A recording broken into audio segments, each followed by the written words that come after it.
Abra sua Bíblia em 1 Coríntios 7, 20.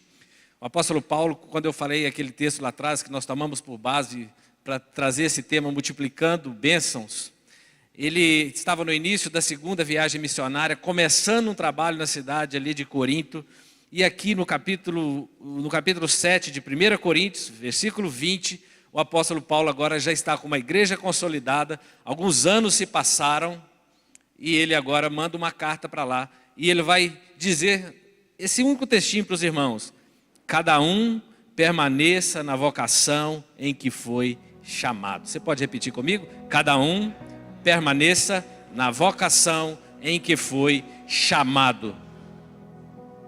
O apóstolo Paulo falou isso para a igreja: permaneçam na vocação que vocês foram chamados. Vocação, kaleo, o termo em grego, é uma convocação, é um chamado, um convite ao reino de Deus e aos privilégios que nós podemos obter dele. Amém? Feche seus olhos, Senhor, nosso Deus e Pai. Em nome de Jesus, nós já te agradecemos por tudo que vivemos aqui nessa manhã, Senhor. Mas nós sabemos, ó Deus, que o Senhor ainda tem uma palavra para o nosso coração. Fala conosco, Pai querido, Espírito Santo de Deus.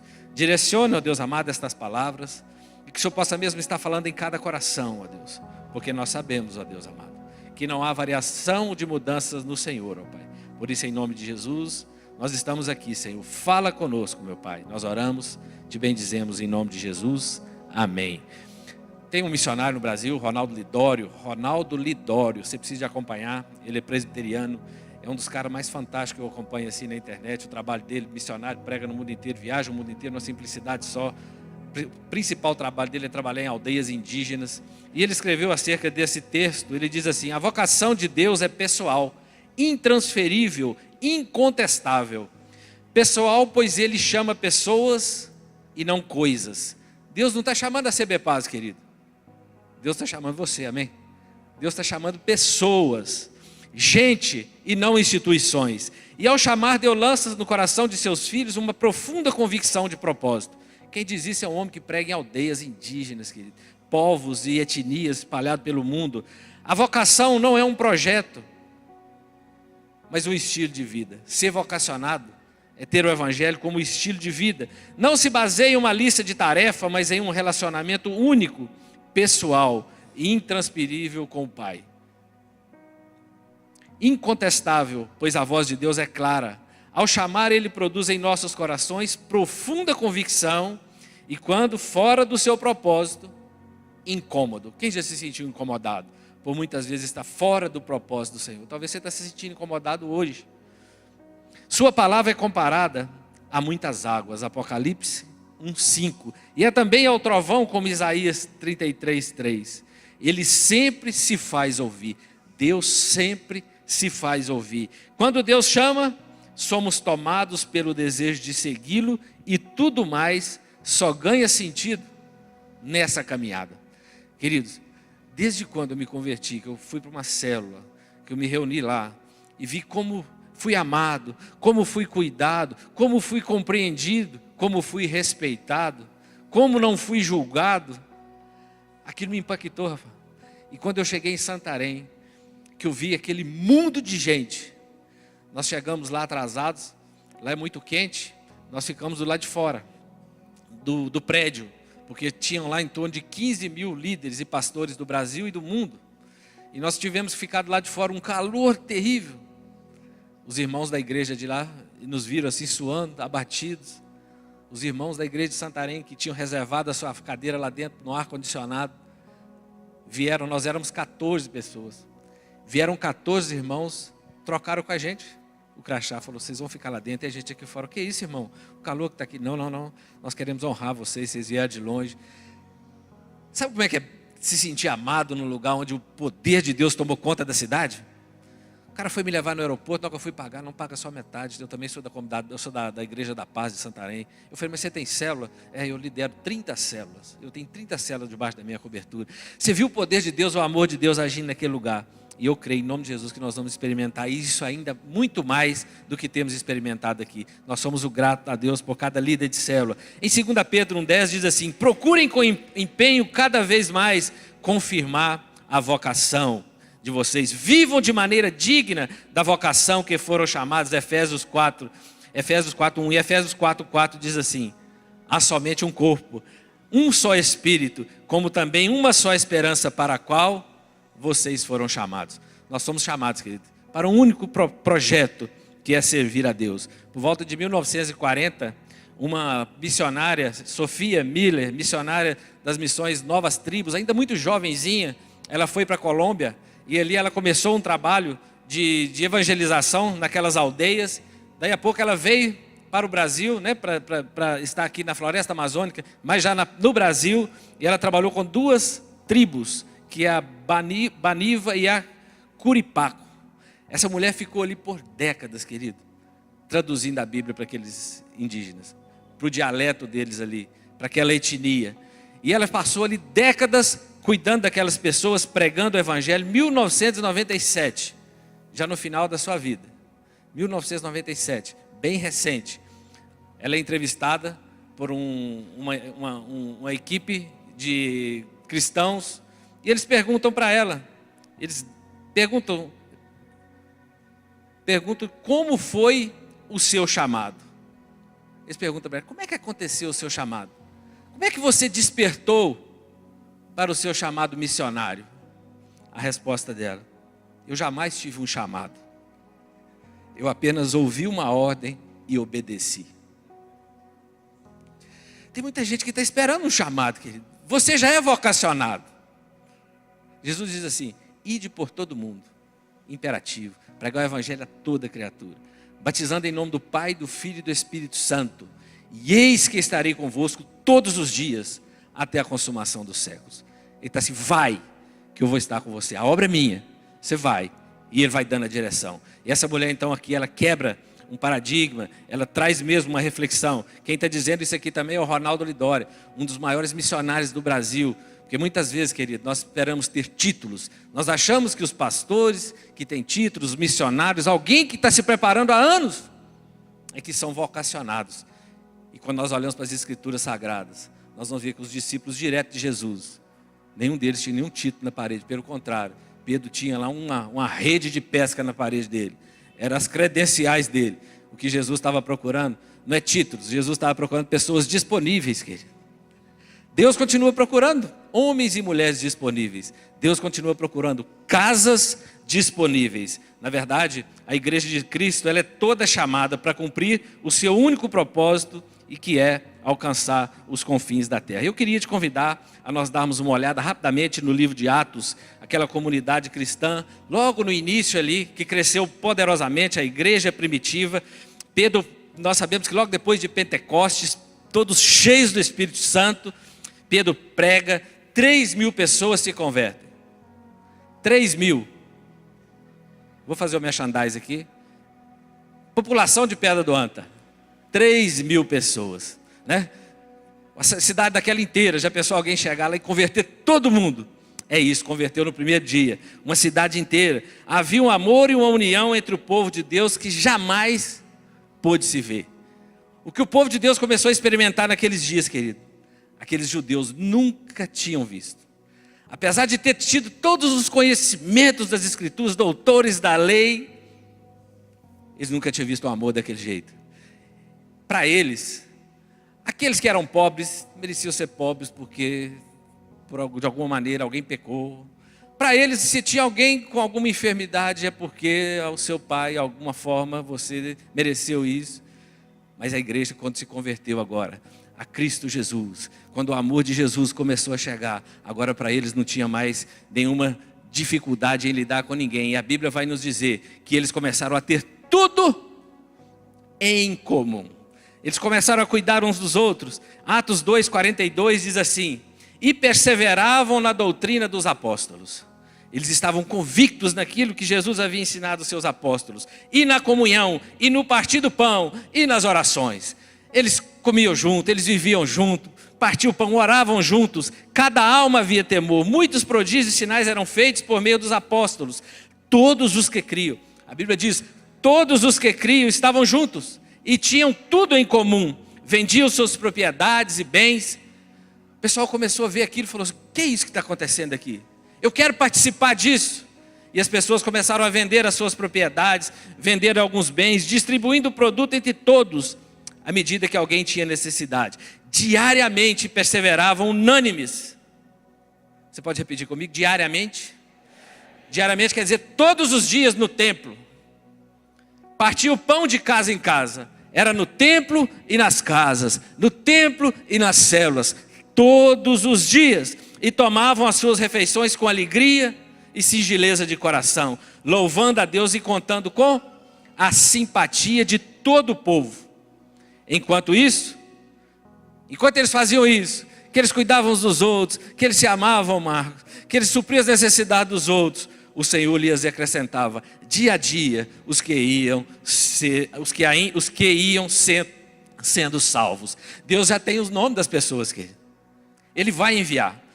Deus envia pessoas. Todas as vezes que nós multiplicamos as nossas células, Deus envia novas pessoas. Nós multiplicando de novo com o Arlindo, Deus envia novas pessoas. É assim que funciona, querido. Todas as vezes que nós nos propomos a fazer o propósito, a ser vocacionados segundo o propósito de Deus nas nossas vidas, Deus envia. E Deus enviou homens que os discípulos nem tinham ideia. Deus enviou um homem chamado Barnabé. Quem já ouviu falar de Barnabé? Atos capítulo 4, 32.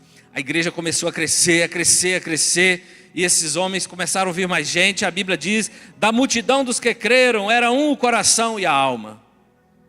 Ninguém considerava exclusivamente sua nenhuma das coisas que possuía, tudo, porém, lhes era comum.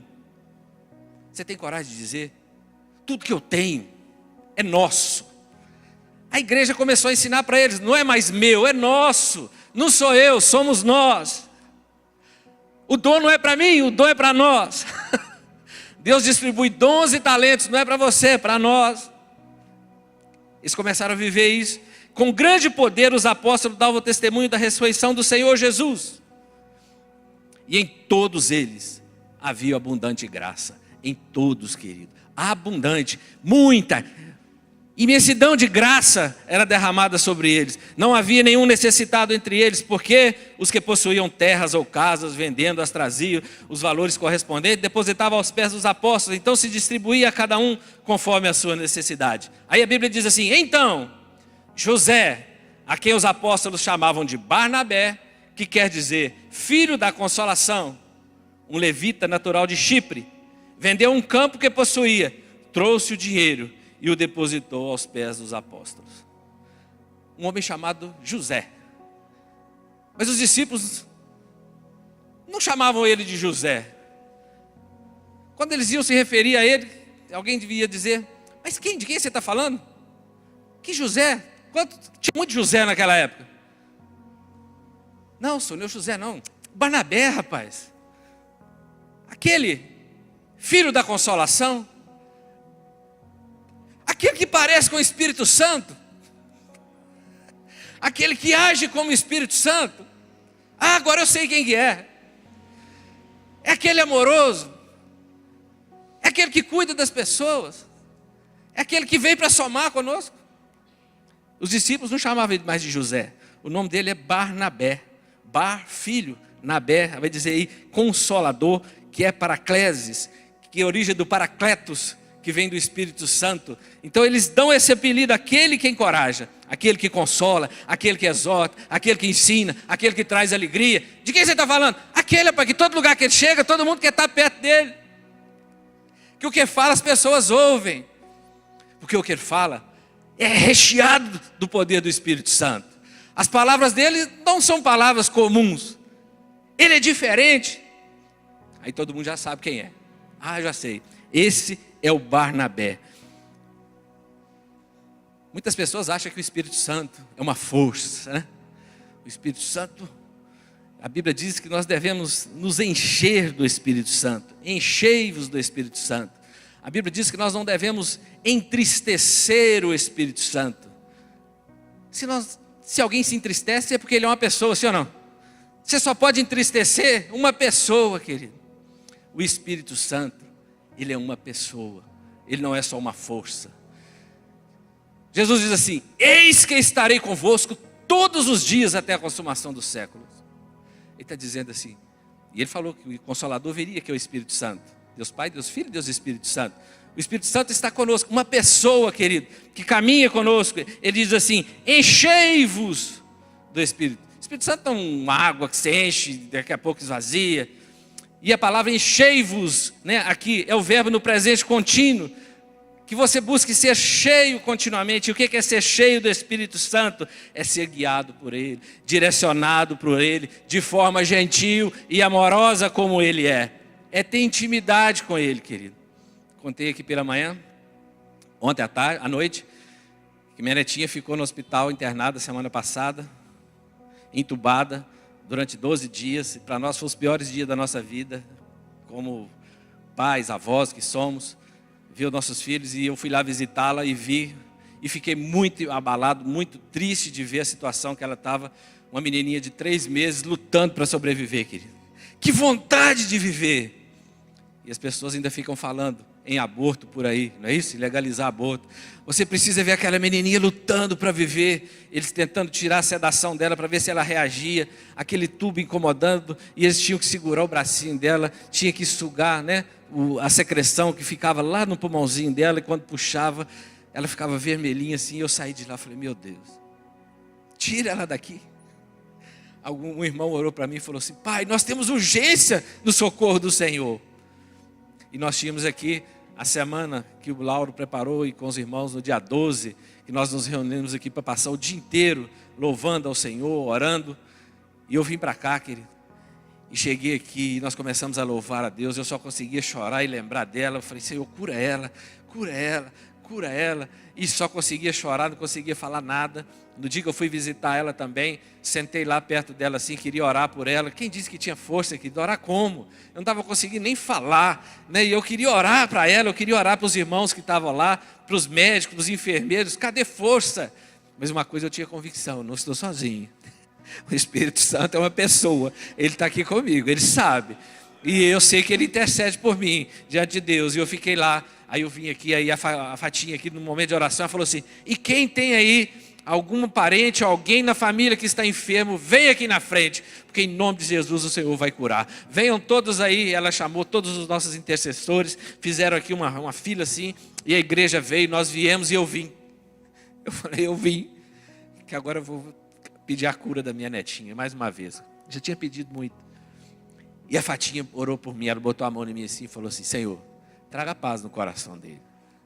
Senhor, traga esperança no coração dele. Senhor, traga alegria no coração dele. Quando ela falou isso, eu parei de chorar. Eu falei: uai, quem tem o Espírito Santo não pode ficar muito triste igual eu estou, não. Eu posso ficar temeroso, mas triste não. Aí eu saí daqui e já fui lá para trás alegre. Daí a pouco chegou uma irmã para mim e falou assim: engraçado, você mudou. Eu te vi agora há pouco, você estava arrasado, mas você mudou. Estou vendo agora que você está em paz. Você está com a expressão que nós conhecemos quem você é. Que hoje você estava diferente de manhã. Eu falei assim: é o Espírito Santo de Deus, né, trabalhando no meu coração, trazendo essa paz no meu coração. A igreja, querido, nessa época ela cresceu, ela precisava de ajuda, né? E eles escolhem ali 7 evangelistas, e eles vão, porque muita gente estava faltando, eles não estavam conseguindo suprir as necessidades dos irmãos que tinham ali dificuldade até com a alimentação. Então eles chamam 7 evangelistas, homens de Deus, cheios do Espírito Santo, que cuidavam bem das suas famílias. Eles também não escolhiam qualquer um. Passaram pelo trilho de crescimento, né? Eles estavam prontos para servir. E eles chamam esses 7 homens, e nós sabemos que Estevão, um deles, quando está pregando ali, vai ser morto, apedrejado. Quando ele falava do amor de Jesus, quando ele falava do que é ser verdadeiro cristão, do que é servir verdadeiramente a Deus, a Bíblia diz que as pessoas que ouviam tapavam os ouvidos. Aqueles judeus, os mestres tapavam os ouvidos, e o apóstolo Paulo estava lá e ele é morto. Nós sabemos que aquele homem é morto. Ali vem uma grande perseguição. Só que quando vem a perseguição, o evangelho se espalha. O evangelho começa a ser pregado em cada canto. E o que nós vamos perceber logo na frente é que o apóstolo Paulo se converte. Você já sabe da história. O apóstolo Paulo sai para perseguir e prender cristãos. Tem um encontro com Jesus. Daí a pouco é cheio do Espírito Santo. Agora não é mais ele. Agora é ele e o Espírito Santo na caminhada. Não é ele e o diabo mais. Agora é ele e o Espírito Santo na caminhada. Agora ele não está mais sozinho. Agora ele está aquele que dá a direção. Ele cheio do Espírito Santo, obedecendo a direção. E ele converte, querido, mas ninguém acredita. Como pode um terrorista converter? Como pode alguém do Hamas converter? Sabia que Jesus morreu por eles também, querido? Morreu por eles também, por todos eles. A Bíblia diz que um dia virão do Egito, virão da Jordânia, todos virão para Jerusalém. A Bíblia diz que um dia todos vão experimentar de estarmos juntos, um povo só. É interessante que ele converte, e esse é um milagre na vida de Paulo. O apóstolo Paulo se converte. Quando se converte agora, ele tem a maior experiência da vida dele, com Jesus. Jesus fala com ele. Jesus já falou com você, querido? Aqui, querido, o verbo que se fez carne aqui, ó. Quer ouvir Jesus? Abra a sua Bíblia. Jesus fala com ele. E a Bíblia vai dizer que ninguém mais queria. Ele começa a pregar ali em Damasco. E ele começa a pregar que Jesus, ele vai dizer que Jesus é o Filho de Deus. Até então, ele estava querendo matar todo mundo que falava isso. Agora ele teve um encontro com Jesus e ele está dizendo assim: Jesus é o Filho de Deus. Jesus é o Filho de Deus. Jesus é o Filho de Deus. Ô pessoal, tem que matar esse rapaz. Tem que matar esse rapaz. Precisamos matá-lo. E a Bíblia diz que ele se esforçava. Mas ele foi tão perseguido que ele teve que fugir de lá. E ele vem para Jerusalém. Quando chega em Jerusalém, Atos capítulo 9, 23, a Bíblia diz assim: quando chegou em Jerusalém, Saulo procurou se juntar aos discípulos de Jesus. Porém, todos tinham medo dele, não acreditando que ele fosse discípulo. Eles estavam com medo daquele homem, querido. Deus estava fazendo uma grande obra. Mas os discípulos ainda estavam com medo. Mas a Bíblia diz assim: mas Barnabé, mais aquele que parece com o Espírito Santo, mas aquele homem que tem um coração parecido com o coração de Jesus, levou-o aos apóstolos, contou-lhes como Saulo tinha visto o Senhor no caminho. E ele contou tudo sobre Saulo, como é que ele ficou, como é que ele pregou, como é que ele falava, discutindo ali com os helenistas, como é que eles tentaram matá-lo. E ele começa a falar tudo isso também em Jerusalém. Paulo começa a pregar em Jerusalém agora, e começa a discutir ali com os helenistas. Até que um dia que os discípulos chamam ele e falam: meu filho, você está arrumando problema demais aqui. Mais ou menos isso. Vamos fazer o seguinte: levaram ele até Cesareia, botaram no navio e mandaram ele para Tarso. A igreja quer. Entenderam que ele estava arrumando muita confusão, ele estava debatendo muito. E a Bíblia diz que eles enviaram ele para Tarso. E a Bíblia diz que a igreja começou a crescer poderosamente. O evangelho se avançou até Antioquia. Antioquia é uma cidade de 500 mil habitantes naquela época. Uma das maiores cidades do Império Romano. Uma cidade poderosíssima. O Evangelho de Jesus chegou até lá. O Evangelho de Jesus começou a ser pregado lá. E eles vão pegar um homem que a Bíblia vai dizer que era bom, cheio do Espírito Santo e de fé. Quem é esse homem? Ele era um homem bom, cheio do Espírito Santo e de fé. A igreja de Jerusalém pega Barnabé e envia ele para Antioquia. E Barnabé chega lá, fica espantado com o que Deus estava fazendo lá. E fica impactado com o que o Espírito Santo estava fazendo na vida daqueles irmãos. Muita gente se convertendo naquela cidade. E vai lembrar que tem um homem que converteu de verdade, que está lá em Tarsis, e eu vou lá buscar ele. A Bíblia diz que ele vai buscar o apóstolo Paulo. Queridos, lidar com célula é assim, querido. Você não sabe quem Deus está mandando. Você só tem que confiar que Deus está mandando pessoa que vai ser poderosa no reino de Deus, muito maior do que você. Uma igreja de célula, querido, nós não cuidamos das pessoas para ser subordinadas a nós. Nós cuidamos das pessoas para serem muito maiores do que nós. O nosso propósito, querido, é que você seja muito maior no reino de Deus do que nós. Ganhe muito mais almas para Jesus do que qualquer um de nós. Esse é o projeto da igreja em célula, que muita gente critica. Nós não estamos formando um pastorzão. Nós estamos querendo homens como Barnabé. Talvez homens como Pedro, como João, que tiveram seus ministérios muito específicos. É difícil de achar. Mas se você tiver um Barnabé na sua célula, querido, acabou. Se você tiver um Barnabé na sua célula, e nós temos muitos Barnabés nas nossas células, na nossa igreja, querido. Se você tem esse tipo de gente na igreja, esse tipo de pessoa na igreja, querido, acabou. a obra do Senhor. A Karina teve uma visão muitos anos atrás. Ela viu essa cidade toda iluminada, cheia de pontos iluminados. Nós sabemos que são células, são igrejas nos lares. E nós confiamos poderosamente nisso. Opa, deixa eu só voltar aqui. É interessante que nós sabemos do apóstolo Paulo, e finalizando, quando Barnabé traz Paulo então para Antioquia, alguns dizem que Antioquia se torna a plataforma de lançamento de missionários para o mundo, querido. Jesus diz assim: o evangelho tem que ser pregado em Jerusalém, na Judéia, em Samaria e até os confins da terra. Chegou o tempo, Marco. Diz que dali de Antioquia, com Paulo, precisava de um homem corajoso, querido. Barnabé sabia que agora precisava de alguém corajoso, tipo Josué, né, lá atrás. Um homem que tivesse coragem de ir em qualquer canto e lidar com qualquer coisa, porque agora não era mais ele sozinho, mas ele era cheio do Espírito Santo, mas Deus não tirou os dons e os talentos que ele tinha. Deus vai te usar do jeitinho que você é. E é interessante que quando ele começa essas viagens missionárias, e já finalizando, Paulo empreende a primeira viagem missionária junto com Barnabé, os dois juntos. Então eles vão fazer a primeira viagem de evangelização para abrir as novas igrejas. E eles sempre começavam nas casas, abrindo as primeiras células. E eles levaram um jovenzinho chamado João Marcos, um menino, ainda era bem novo. E Paulo tem uma pequena desavença com ele. Eu estou achando que ele estava, tudo dele era no aplicativo. Tudo dele é aplicativo. Vamos pregar, vou abrir no aplicativo aqui. Vamos fazer isso, vou abrir no aplicativo. Sabe aqueles meninos que tudo que é aplicativo? Eu estou achando que o Paulo falou com ele: não, meu filho, você tem que voltar, que esse negócio de aplicativo aqui não funciona não. O negócio aqui é mais pesado.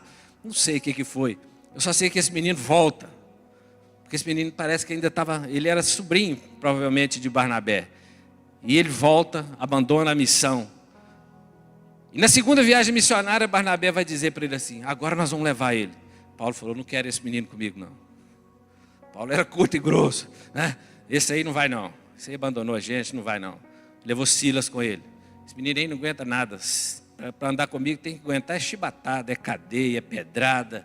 Esse menino aí todinho acute ainda, não dá para levar ele não. E ele não foi, né? Marcos ficou.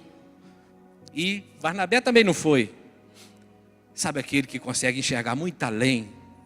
Aquele que consegue perceber que apesar daquele menino ter errado agora, ele não está descartado, querido. Muita gente pensa que porque as pessoas erraram, porque as pessoas em algum momento fizeram algo que não agradou, né, a liderança, ela está descartada. Está nada. Barnabé falou com Saulo, com Paulo: pode ir, que eu vou com meu sobrinho aqui, eu vou levar ele lá para Chipre, vou levar ele lá para a ilha, para onde eu conheço todo mundo lá, vou levar ele para lá, vou discipular ele lá, vou treinar ele. E ele vai treinar e depois ele se torna discípulo de Pedro. Paulo já agora no final da sua caminhada, lá no final da sua vida, né, ele vai dizer, preso em Roma, depois da terceira viagem missionária, já preso em Roma, para ser morto daí a pouco, e muitos outros textos, ele vai dizer assim: traga-me João Marcos, porque ele me é útil para o ministério.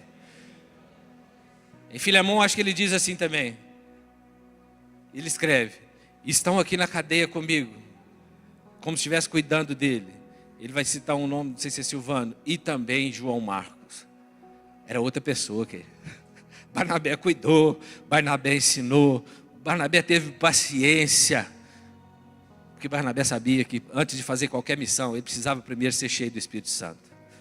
E nós sabemos que João Marcos vai escrever o Evangelho segundo Marcos. O apóstolo Paulo escreveu talvez 1/3 do Novo Testamento. Quantos Barnabés você gostaria de ter na sua célula? Pelo menos um. Se tiver um Barnabé na sua célula, querido, sua célula já está poderosa. Talvez você está falando assim, você que está conosco há muitos anos, ou você que está chegando agora, você fala assim: isso aí é para a turma mais nova, tem que ter uma pegada muito firme.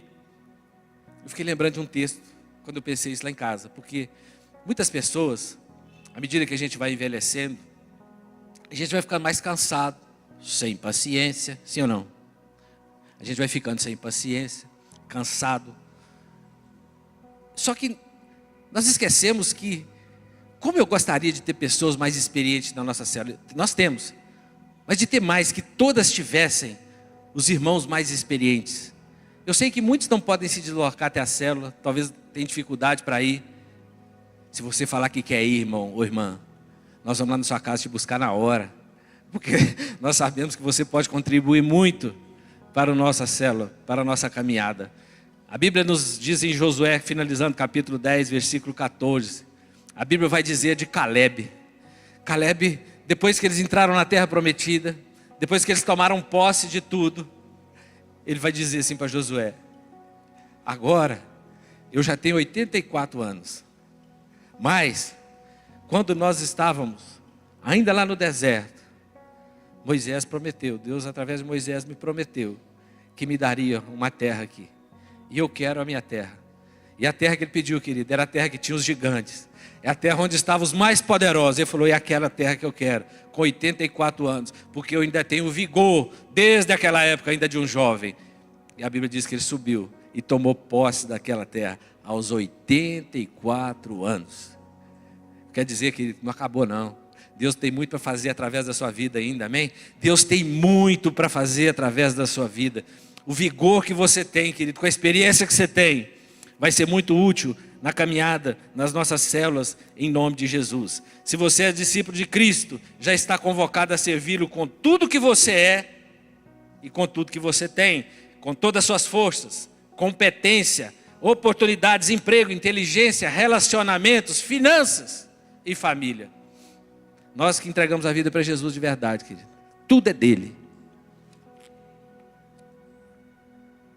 Tudo é dele. Nós colocamos tudo em prol do reino. Sabe aquele sofazinho branquinho que você tem na sua casa, que nem você senta nele? Abra a sua casa, querido, deixa os irmãos sentar lá, deixa os meninos entornar chocolate nele, deixa menino novinho fazer xixi nele. Deixa, querido. Não fica prendendo aquilo lá não, que não vale nada. Agora a Bíblia diz que uma alma vale mais do que o mundo inteiro.